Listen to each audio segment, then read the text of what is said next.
theme from the gymnastics girl. It was originally called Beasts and Bless the Beasts and Children, and Nadia's theme. Beautiful piece of music. You have to, no, Barry, 82 counts as old. Be counted amongst the oldies. Oh, right, okay.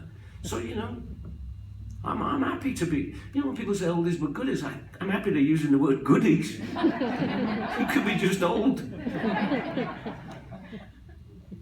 So, lots of those 50s kind of thinking people. See, I'm a 60s thinking person. I learned a lot from music from the 50s, the melodies and the beauty of the simplicity of the stuff. But I'm a 60s, but those 50s guys are locked into this thing it's about how you look and, and they're shooting themselves in the face with all kinds of cement and stuff. Yeah. When you do your radio show, do you pick all of the music that you play, and is some of it your own collection? Do I pick all the music? No. What happens is they have a playlist, and I have to do 18 2-minute pieces a week. So I go through the playlist and I go, oh, I can tell a story about that. Oh, I can tell a story about that. Oh, I can tell a story. But there's not that many songs, sometimes I bring, like I play, I think this Saturday, November 7th, whenever that is, I played You Won't Believe It by Herman Sirius, because it's a good record. No one will ever hear that record again, except on that show. So, and now and then I pull out Petula Clark, Cilla Black, all those people, they're not on, there were some really great records. Dusty Springfield had like big hits before she had the Son of a Preacher Man American career. She had some great, no one ever hears them, they're just gone. They're lost in the sort of dust.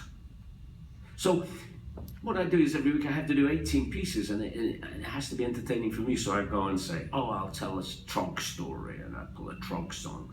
And there's a list, they've got more songs in it than you would expect. But there's Bad Fingers only got one song in there, even though they had a lot of songs. But sometimes I don't know if they're in the 70s. Like I wonder why we don't play Dion, and they say, well, that was the 50s. I go, no, it wasn't. It wasn't. But the people who wrote the thing thought that was the 50s, because he did have a career in the 50s, but he also had a fantastic, Martin Luther and John, whatever that song was. That was a pretty big hit in the 60s. Is anybody here? Yeah. Good question, because I sometimes wonder how I do it. I just hear things that you play that I never hear them play, so I wondered if some of them were your own personal collection. Well, they're in the playlist. They do exist in the playlist, but here comes, I play some Herman's Hermit songs because they're from my own personal collection. But I have to send the file to them. I can't play it and put it on the radio. So I send them a file, and they,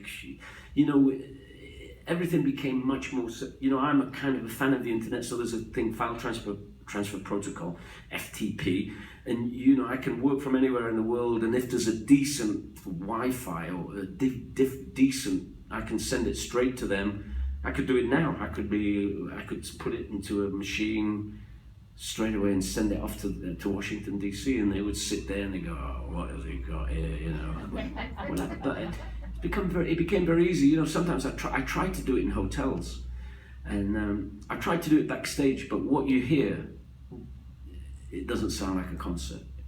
It's quite strange. What you think you can hear backstage, because we select what we hear. You do, because a microphone, it gets everything. And when you listen, it doesn't sound like a concert, it sounds like a drummer.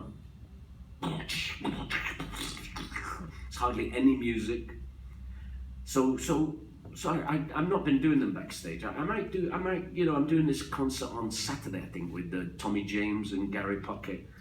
And sometimes I'd love to interview people, but backstage, anybody who doesn't know me knows that when I get to work, I'm at work. I don't do anything except prepare. The reason I'm still going is because somebody, when I was like 16, says, you've got to be like an athlete. You've got to be like an athlete. You've got to be like a soccer player. I go, what are you talking about? you've got to make it so that when you get to the game, which is just a game what you're doing up there, when you get on that stage, that has to be the best you've been all day. Never mind all that bullshit sitting around backstage drinking champagne, smoking cigars. You get backstage, get warmed up and ready to get out there for you it would be like a baseball player, and you've got to warm up because you don't want to go out and throw your fastball without warming up. And all my songs are a fastball now. Like I start when I'm into something good, which is the hardest of all my songs, so I have to prepare. And I warm up to notes that I don't even use, because then I know I've got the ones a bit lower.